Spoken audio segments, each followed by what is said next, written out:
Thor is the most versatile tank in Marvel Rivals and can fit well into almost every comp in this game. Due to his ability to adapt to any situation and do well, he is the most underrated tank and in my opinion the best tank to decide to main. I've played around 80-ish hours on Thor, reached Celestial, and hit top 500 Thors on PC, and by the end of this guide, you'll know what you need to do in order to start climbing using this hero as well. This will be a more in-depth guide, but it will be digestible for players of every skill level, so be sure to leave a like on the video and subscribe for more content. As I stated before, this is a more in-depth guide by an actual Thor man, but I will have to cover the basics of his kit before I get into the more practical applications later on. I highly recommend that you do pay attention even if you know what his abilities are, because I do give some niche insight into each ability that you won't learn about anywhere else. In order to play Thor well, you need to understand his passive ability. Thor has 3 charges of Thor Force that each get consumed when Thor uses an ability. After using said ability, Mjolnir will light up for 5 seconds, and if you successfully land a left click while Mjolnir is glowing, that charge of Thor Force will be instantly refunded. If you can't land a hit after an ability, then it will take 5 seconds for each Thor Force used to come back. Thor's Storm Surge, Hammer Throw, and Awakening Rune all share only a 2-second cooldown. And with the buffs to the new Thor in Season 1.5, Thor no longer has that shared cooldown after popping his Awakening Rune, leading to some pretty big implications that go a long way for the hero down the line. Playing Thor is essentially a minigame of keeping your uptime on your abilities high while managing your Thor Force efficiently. If you can cycle through your abilities correctly, Thor is hands down top 5 strongest 1v1 heroes in the game. Now that you know what Thor's passive does, we need to break down the abilities individually.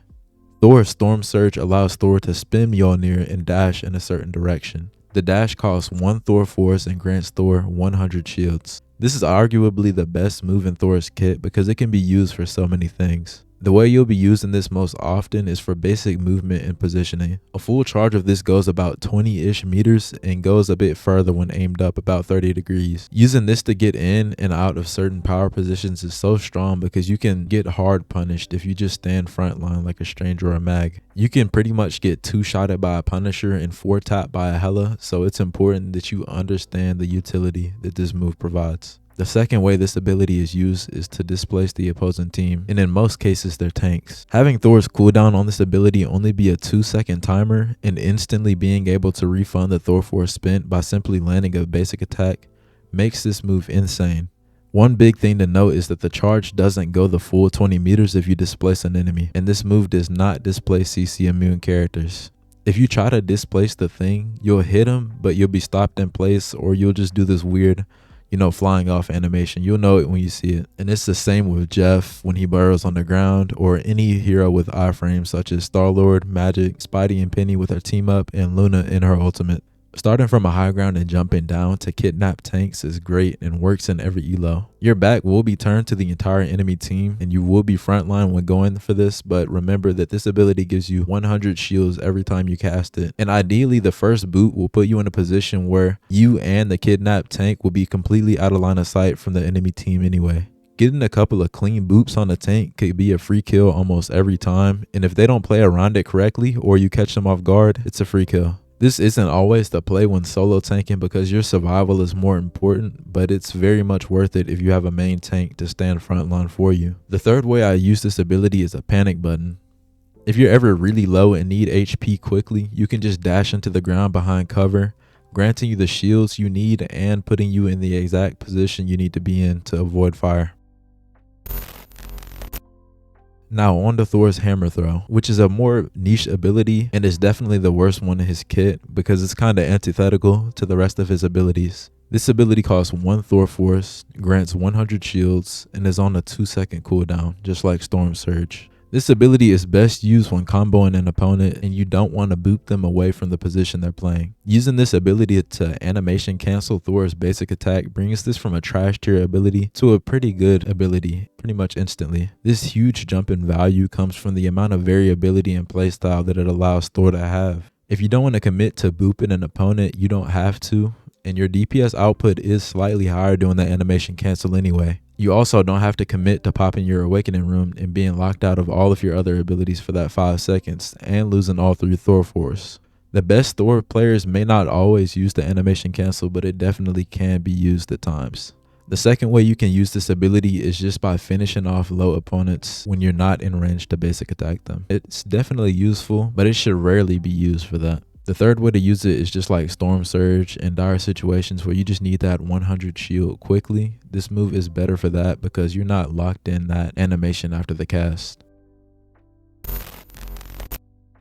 Now, Thor's strongest move is going to be his Awakening Rune. And when cast, Thor goes into an empowered state, giving him 200 shields, and it allows him to throw lightning for 5 seconds.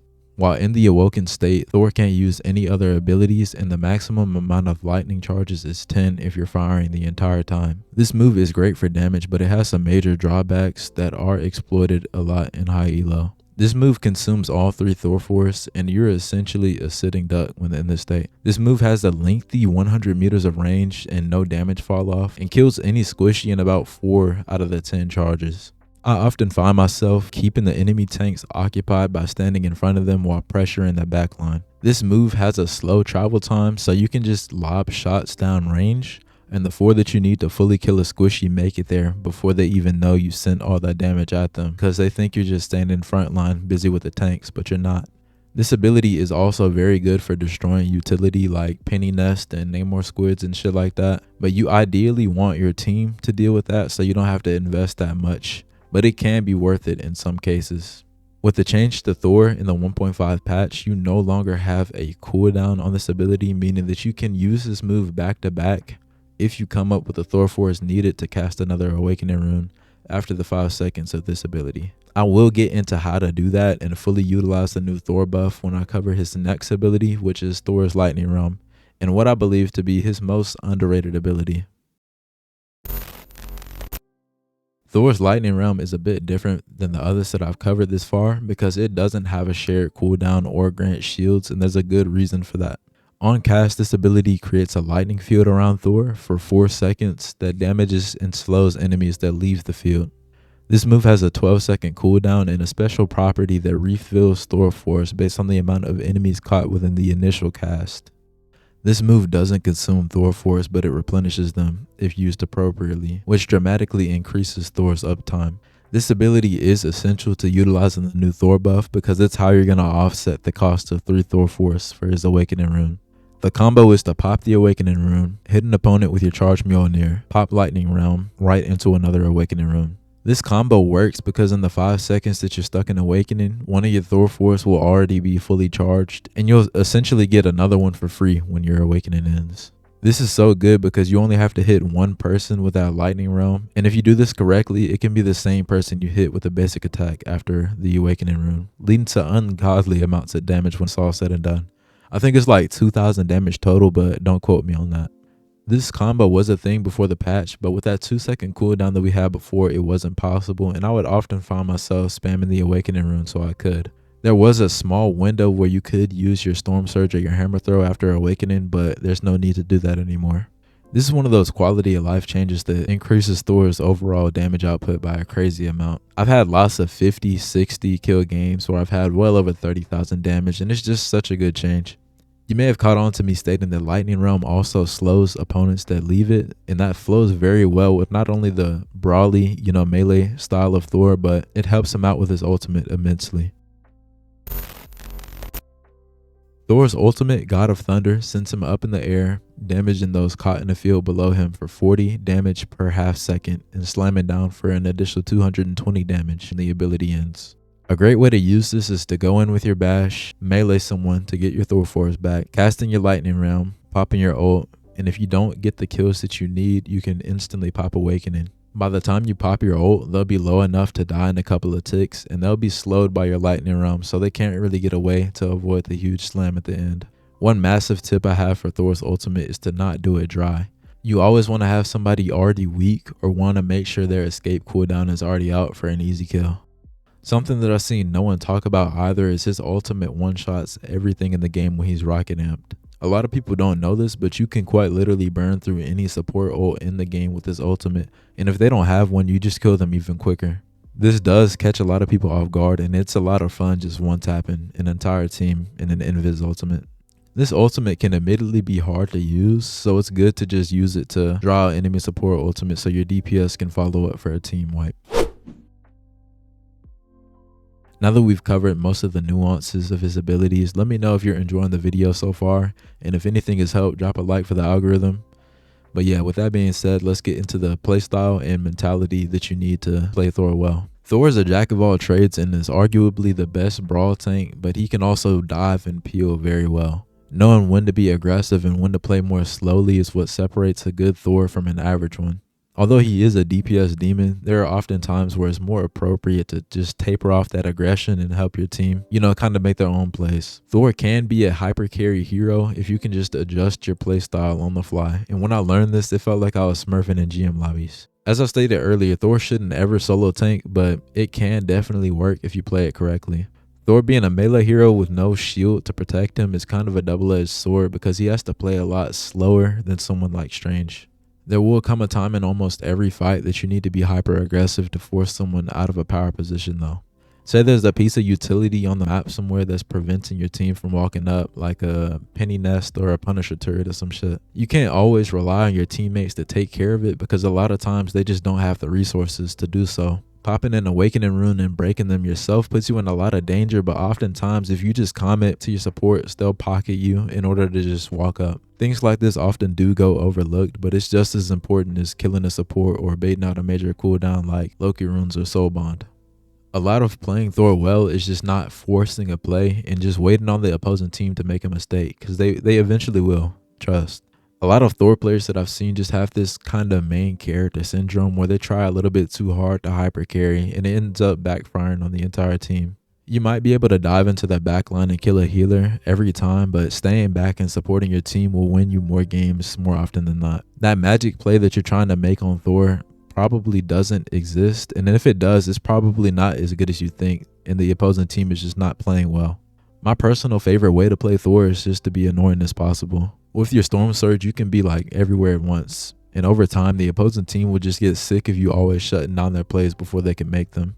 This works very well on DPS players that set up on, a high ground or a far off angle where they can't get pocketed as much, and in a lot of cases, you can just kill them instantly if you use your cooldowns well. If you have a main tank, it's your responsibility to shut those major plays down before they happen, and in turn, you'll enable your team to do whatever they want. This hero is much like D.Va from Overwatch because you can be anywhere you want within a fight very quickly, and you have the tools to deal with pretty much any situation you can get thrown in the game. One thing that you may find yourself struggling with are divers, and they definitely can be annoying to deal with, but it's possible. For BP and Magic, you primarily want to catch their dashes and interrupt them with your Storm Surge. This will stun them for a moment, killing their momentum and opening them up to be finished off by your team. Peeling is so important on this hero because your frontline presence already isn't very strong, so if your backline crumbles, then you really just can't play the game. But with that being said, let's get into some of the biggest counters for Thor. Now, like I said earlier, I believe Thor to be one of, if not the best 1v1 heroes in the game, and he really doesn't have many hard counters. Being a broad tank, any forms of CC are pretty annoying, but if played correctly, then they aren't really that big of a deal. Some heroes that I would be on the lookout for are the heroes that I have in S tier of this matchup chart. Anything below S tier can be fairly easy to deal with, but Bucky and Wolverine can be a pain, because if you get caught in Awakening Room, you're essentially dead for free. Punisher and Hela should be no surprise because they can literally kill you in under 5 seconds if you're not careful.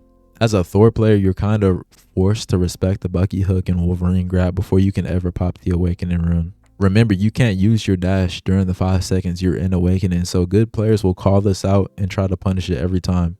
Knowing all of this, your damage output will be significantly lower than it should be if your team isn't dealing with them, especially Wolverine. Hela and Punisher are pretty self-explanatory. You pretty much just have to make sure you always have one Thor force on you at all times, so you can just dash out, because those heroes can burst you down insanely fast. Now, this is a pretty rough matchup chart, but the S and the A tier heroes are the heroes that I personally would look out for. I'm not just going to rapid fire a bunch of niche tips that you won't find anywhere else. One of Thor's greatest strengths when killing tanks is body blocking them. After booping them into your team, they'll panic back up, and if you body block someone like a Groot between a wall, they'll be stuck in for longer than intended. This is also really good because instead of them getting healed, their support shots are all going into you. Sometimes it's worth it to use your ultimate to kill a flyer. The initial part of the ultimate hits them with the lightning in the air and the team on the ground as well, so you can do some pretty sneaky things with this. You ideally want to bash into the flyer, left click them, and then cast Lightning Realm, and they'll die within the first 2 instances of damage from your ultimate. Doing this combo gives you more time to focus on their teammates on the ground with the remaining duration of your ultimate. With your ultimate, it's best to cast it underneath doorways and places that people can scramble off to. Doing this allows you to deny that space from them, essentially giving you a free kill. This opens up a lot of variability for God of Thunder because you descend very slowly, and I would love to see that sped up in a future patch. You can also solo ult a Jeff, not only to avoid his ultimate, but you can insta-kill him due to him being in animation lockout. In high elo, it may not be worth doing because Jeff will almost never swallow more than 2 people, but this is an option. Thor is a more low profile tank, so using natural cover is a big part of playing him well. Doing things like sitting behind a payload, either stalling it or making progress, is a very slept on thing that needs to be done every game. The Hela team up is arguably the most busted when she has her ultimate. You can go for an all-in play and maybe force a support ult and then have her resurrect you by 2-tapping a squishy. The shields that you gain when Hela gets final hits are also insane. This is one of the most slept on team ups in the game, and I think it is my favorite. Rocket ult and Luna damage boosts are the best kept secrets in the game for Thor because no one ever expects you to just one-shot everything. If you have a rocket player on your team, you should always be letting them know to combo ult with you so you can both get more value out of your utility. Enemies that you boop around can go into whatever direction that you're looking in, meaning that you can boop someone a good distance in the air over things like Groot walls or natural cover. My last tip is that if you lose, it's likely just your fault. With Thor, there's pretty much always something that you can do or could have done to win a game, and it's just up to you to figure out what it is and consistently start climbing. This hero is so versatile that even if you do play bad, you can kind of take the back seat and help someone on your team by making a supporting play. And if that's what you have to do to win the game, then just do it. If there were ever a triple tank comp that becomes prominent in high ranks, I can 100% say that Thor would be the 3rd tank because he's just that good of a DPS hybrid. If this video performs well, then I'll start a more inside the mind type of series where I'll just live com my games and give tips to anyone looking to learn more practical things in game. I do stream on here and Twitch from time to time, and I do have some future ideas for streams like unranked GM speed runs and shit like that.